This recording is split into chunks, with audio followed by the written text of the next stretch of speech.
안녕하십니까. 보건복지부 홍보기획 담당관입니다. 지금부터 코로나 바이러스 감염증 19 중앙재난안전대책본부 비대면 정례 브리핑을 시작하겠습니다. 오늘 브리핑은 윤태호 보건복지부 중앙사고수습본부 방역총괄반장이 진행합니다. 더불어 손영래 사회전략반장, 백영하 백신 도입 총괄팀장, 최종동 식품의약품안전처 식품관리총괄과장이 배석했습니다. 김동호, 권동호 통역사의 수어 통역이 제공됩니다. 먼저 윤태호 방역총괄반장이 코로나19 대응 방안 등을 설명하겠습니다.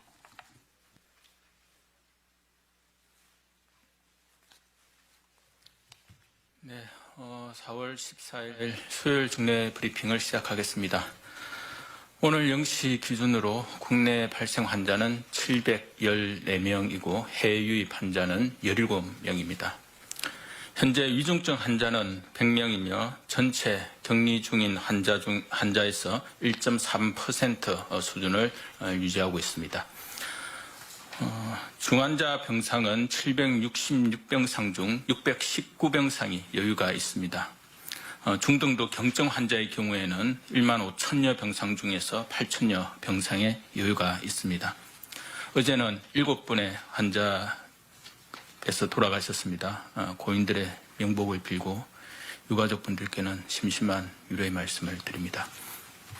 지난 주말에 전국 이동량은 7,100만 건으로 그 직전 주말에 비해 14.6%나 증가하였습니다.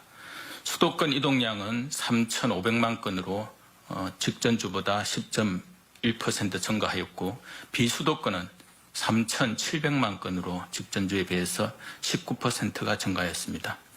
이는 3차 유행이 시작되기 전인 지난해 11월과 유사한 수준입니다.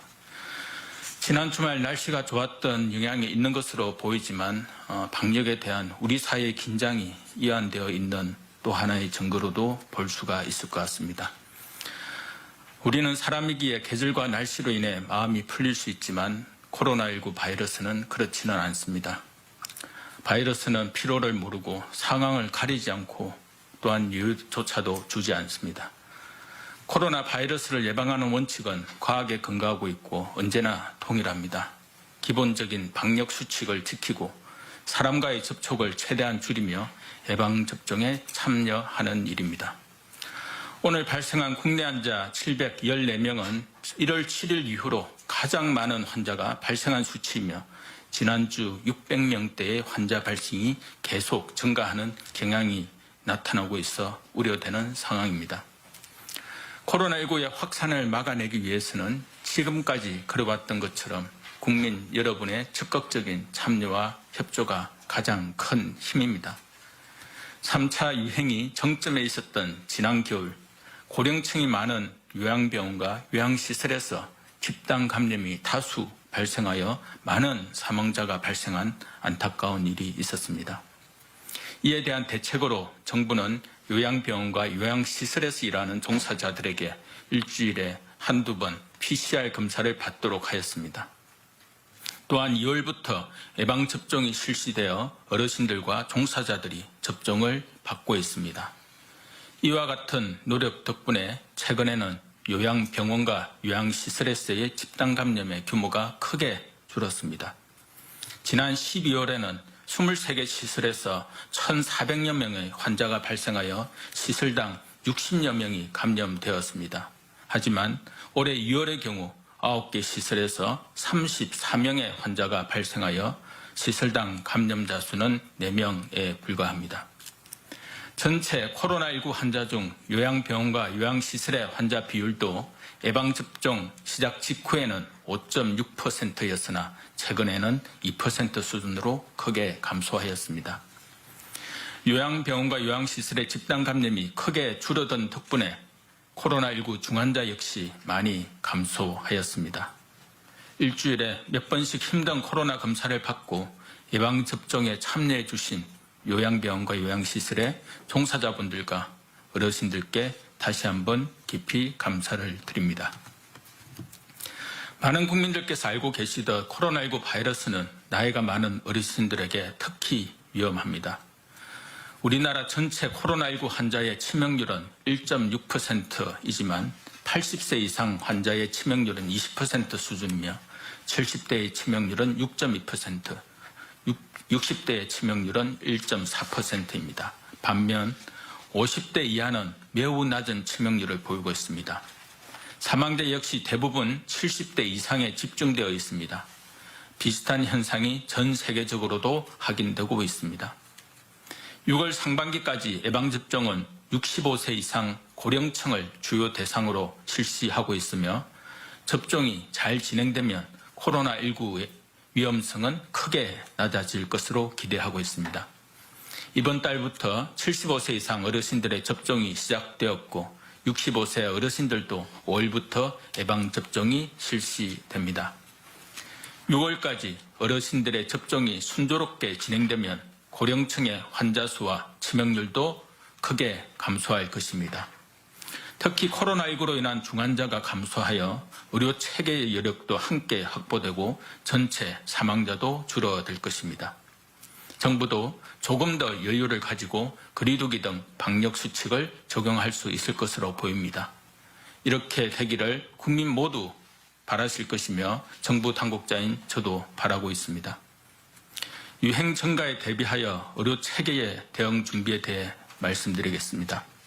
현재 코로나19 대응 병상은 생활치료센터 5,700여 병상, 감염병 전담병원 8,700여 병상, 중환자 전담병상 800여 병상을 비롯하여 15,500여 병상에 이릅니다. 병상 가동률은 생활치료센터는 53.5%, 감염병 전담병원은 36.1%, 중환자 병상은 20.1%입니다. 이는 매일 1,000명의 환자가 발생하더라도 별 문제 없이 대응이 가능한 수준이며 중환자 병상의 경우 매일 1,300여 명의 환자가 발생하더라도 대응이 가능합니다. 정부는 앞으로 매일 2,000명의 환자가 발생하더라도 대응이 가능하도록 예비로 확보한 생활치료센터, 감염병 전담병원, 거점 전담병원 등을 활용하여 필요한 병상을 확보할 계획입니다. 생활치료센터는 필요한 경우 신속하게 수용 인원을 늘릴 수 있도록 예비시설을 확보하기 위한 준비를 진행하고 있습니다. 현재까지 11개 시도에서 8개소의 예비시설은 사용 협의가 완료되었고 7개 시설은 협의가 진행 중으로 총 15개소의 예비시설을 준비하고 있습니다. 충청권과 호남권의 권역 생활치료센터가 개소를 추진하고 있으며 중수본에서도 2개 시설을 확보하여 즉시 가동할 수 있도록 준비하고 있습니다. 감염병 전담병원은 병상 소개 경험이 있거나 추가 확충 여력이 있는 전담병원의 병상을 추가로 확보하고 예비기관을 지정하여 확보하고 있습니다. 거점 전담병원 4개소를 예비로 지정하고 긴급 치료 병상도 400여 병상을 확충할 예정입니다. 이는 어디까지나 만약을 위한 대비이므로 현재의 유행을 잘 통제하는 것이 무엇보다 우선입니다. 오늘 수도권에서는 500명에 근접하는 많은 환자가 발생하고 수도권의 유행이 계속 커지고 있습니다. 음식점, 주점, 지인 모임, 학원, 직장, 실내 체육시설 등 국민 여러분께서 생활하시는 모든 곳에서 특히 과거에 집단 감염이 발생하였던 시설에서 반복적으로 감염이 발생하고 있습니다. 현재는 일상생활에서 개인 방역 수칙을 잘 지키고 만나는 사람을 최소화하는 것이 최선입니다. 꼭 필요하지 않은 모임은 취소하거나 미뤄주시고 특히 밀폐된 실내보다는 환기가 잘 되는 야외에서 최대한 적은 인원으로 모이는 것이 보다 안전한 방법입니다. 국민 여러분께서 다시 한번 방역 참여를 부탁드립니다. 국민 여러분 한 분 한 분이 방역 사령관입니다. 우리 사회를 코로나19의 위험으로부터 보호하기 위해 백신 접종에 참여해 주시는 어르신들께 다시 한번 감사드립니다. 아직 백신 접종을 망설이고 있는 분들께서는 나와 내 가족의 건강 그리고 우리 사회의 안전을 위해 백신 접종에 꼭 참석해 주시기를 부탁드립니다. 정부는 국민 여러분께서 하루라도 빨리 소중한 일상을 되찾을 수 있도록 바라고 있습니다. 이를 위해 최선의 노력을 다하겠습니다. 감사합니다.